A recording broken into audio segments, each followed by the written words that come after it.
Halo semuanya, selamat datang kembali. Apa kabar kalian semua? Semoga baik-baik saja. Pada video kali ini kita akan membahas spoiler lanjutan dari sebuah film animasi yang berjudul Perfect World. Baiklah, daripada kalian semua penasaran, mari kita mulai saja pembahasan spoiler lanjutan untuk episode kali ini. Tanpa berbasa-basi lagi, langsung saja kita mulai videonya. Cerita ini berlanjut, kita diperlihatkan Si Hao yang telah kembali ke dojo tertinggi bersama dengan Chi Doulin. Saat itu, ia kedatangan tamu yang merupakan temannya, yaitu Kong Kyuji dari klan Merak Ilahi. Dan setelah Chi Doulin mengumumkan, kini semua orang mengetahui tempat untuk menemui keberadaan Huang. Si Hao langsung menyambut kedatangan Kong Kyuji dengan minum bersamanya. Karena di klan surgawi sebelumnya mereka sulit untuk berbicara, sehingga kini mereka pun mulai membicarakan sesuatu. Kemudian Si Hao meminta pelajaran tentang alam atas kepada Kong Kyuji, sedangkan Kong Kyuji bertanya pada Si Hao tentang kabar alam bawah setelah kepergiannya, dan mereka pun bicara bersama sampai menjelang sore hari.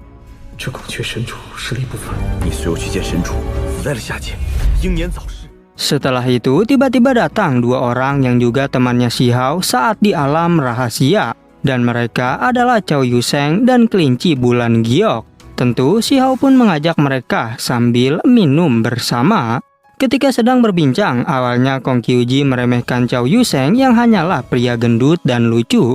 Namun setelah mengetahui bahwa dia memiliki formasi pembunuhan ketiga, dirinya pun langsung terkejut. Dan Kong Kyuji berkata bahwa Chow Yuseng mungkin adalah salah satu orang misterius yang telah berhibernasi. Singkat cerita, Chow Yuseng memberikan kabar jika ia telah melihat suasana Akademi Tianxian yang begitu ramai. Di sana banyak para murid yang berkumpul dan merasa tak nyaman terhadap kedatangan pemuda abadi dan tubuh utama peri Yue Chan. Karena rupanya mereka sangat tertarik dengan seorang wanita bernama Qingyi. Si Hao kini mengerti mengapa belakangan ini Qingyi yang merupakan tubuh kedua peri Yue Chan tak pernah kelihatan. Karena ternyata dirinya terjebak di dalam Akademi Tianxian. Sehingga Si Hao pun memutuskan untuk pergi ke akademi bersama tiga temannya.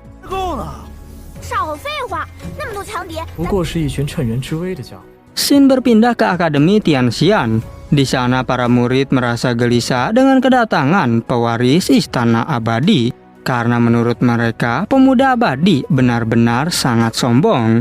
Pemuda abadi yang merupakan tubuh kedua dari Di Chong berkata bahwa aku ingin membawa tubuh Qingyi sekarang juga. Dan ia memberitahu jika sebenarnya Qingyi adalah tubuh kedua dari peri Yue Chan.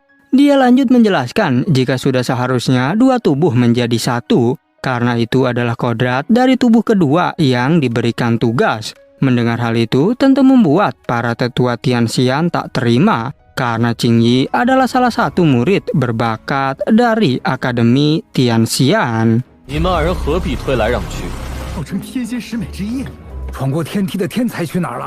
Feng Wu juga menyampaikan hal yang sama seperti para tetua, bahwa dirinya tak akan membiarkan siapapun membawa Qingyi. Sementara Qingyi menegaskan jika diriku adalah orang yang mandiri, sehingga tak akan ikut pergi dengan mereka berdua.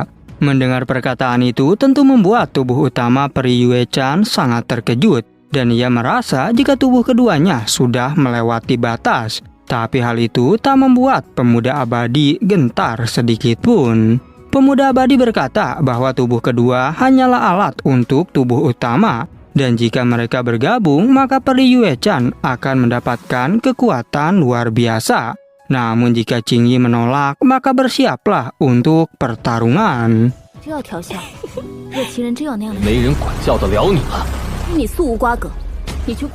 Menyaksikan kejadian itu membuat semua orang gemetar ketakutan. Bagaimana tidak, pemuda abadi mengeluarkan niat membunuh yang begitu besar. Apalagi pewaris Istana Abadi memang terkenal dengan kekuatan yang menakutkan. Meskipun hanya tubuh kedua dari praktisi Di Chong, tetap saja kekuatannya sangatlah besar. Bahkan jika ia bergabung dengan tubuh utamanya, maka mereka semua akan sulit menandinginya. Di saat situasi sudah semakin tegang, untung saja datang Huang di tengah keramaian, yang hal itu membuat semua orang kembali terkejut. Dan Shi Hao juga sudah tahu tentang masalah ini, dan musuh yang akan dihadapinya hanyalah tubuh kedua dari pewaris Istana Abadi.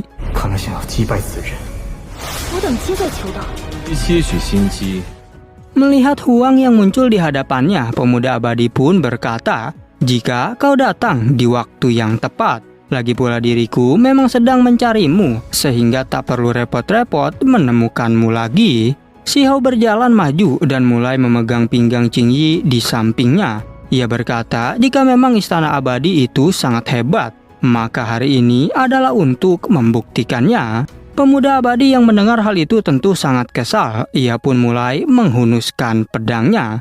Sedangkan semua orang segera mundur melihat hal itu. Tapi Shi Hao menegaskan, rupanya setelah dikalahkan, kau masih terlalu sombong. Dan jika kau tak menyerah, maka aku akan membunuhmu sekarang juga demi Qing Yi.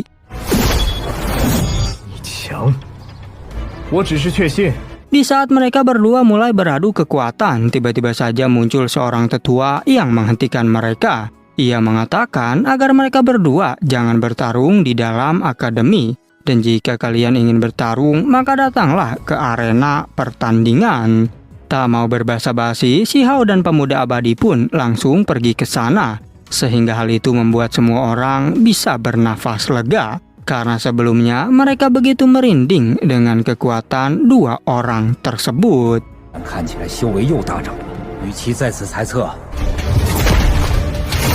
Setelah lokasi pertarungan dipindahkan, orang-orang pun kelihatan mulai tersenyum. Dan kini semua praktisi yang ada di Akademi Tianxian juga kembali bersemangat. Dikarenakan saat ini mereka akan ditampilkan pertarungan hebat antara dua manusia berbakat. Semua orang merasa penasaran siapakah pemenangnya kali ini, karena Istana Abadi melawan dojo tertinggi, dan perseteruan dua sekte ini sudah terjadi sejak zaman kuno dahulu. Pemuda abadi tanpa berbasa-basi langsung mengeluarkan tombaknya, dan dengan cahaya yang meluap, ia bergegas menuju ke arah Shi Hao. Juga energi di sekitar tombaknya berubah menjadi merah seutuhnya.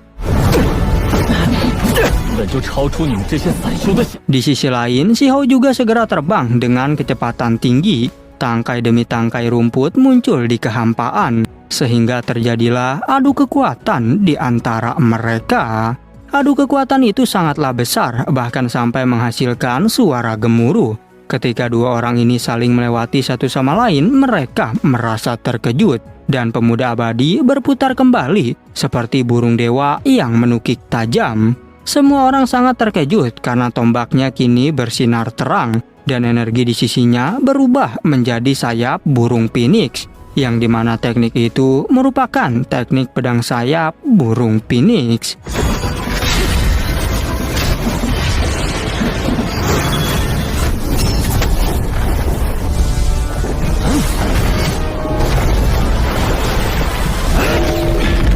Diketahui bahwa teknik itu merupakan salah satu teknik rahasia dari Istana Abadi, di mana kecepatan dan kekuatannya bisa meningkat pesat. Bahkan Shi Hao pun sampai dibuat terkejut oleh dirinya. Shi Hao menyadari jika di ruang rahasia, pemuda abadi tak mengeluarkan teknik ini sebelumnya. Dan sepertinya dia sudah mempelajari teknik ini setelah bertarung dengan Huang. Sedangkan secara tiba-tiba, sepasang sayap petir keemasan muncul di punggung Shi Hao. Peri Yue Chen yang melihatnya seketika gemetar, karena ia tahu jika itu merupakan sayap kunpeng yang disembunyikan dalam petir. Sehingga sayap Phoenix kini akan berhadapan dengan sayap kunpeng milik Shi Hao.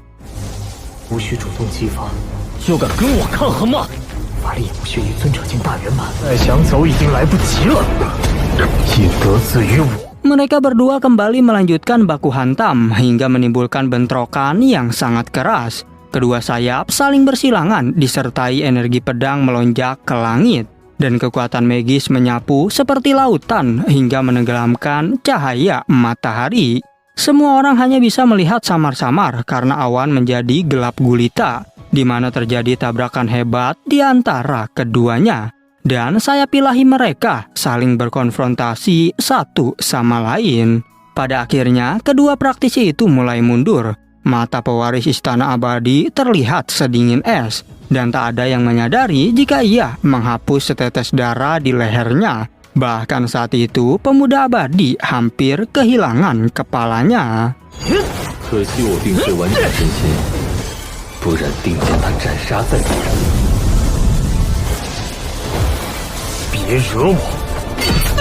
Kembali ke Si Hao yang kini tubuhnya bersinar dengan sinar keemasan. Lapisan demi lapisan bulu emas muncul di sekitar bagian luar tubuhnya. Bahkan seorang pria berkata jika Huang sangatlah kuat.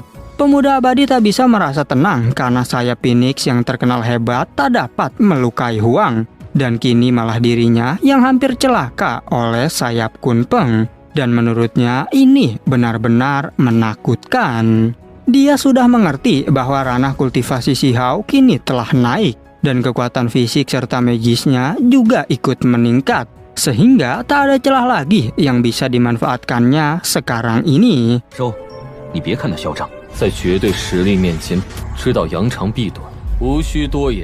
Seseorang bertanya-tanya, mungkinkah jika pewaris Istana Abadi bergabung dengan tubuh utamanya bisa mengalahkan Si Hao? Dan jika seperti itu, maka pemuda abadi pastilah tak terkalahkan.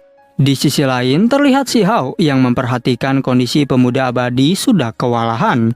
Dan ia berkata, jika kali ini aku akan membunuhmu. Bahkan hal itu membuat semua orang gemetaran. Karena menurut mereka, jika pertempuran yang sebenarnya baru akan dimulai.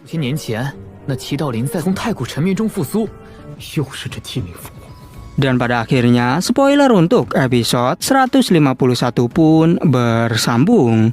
Oke, cukup sekian. Terima kasih untuk video kali ini dan sampai jumpa di video berikutnya.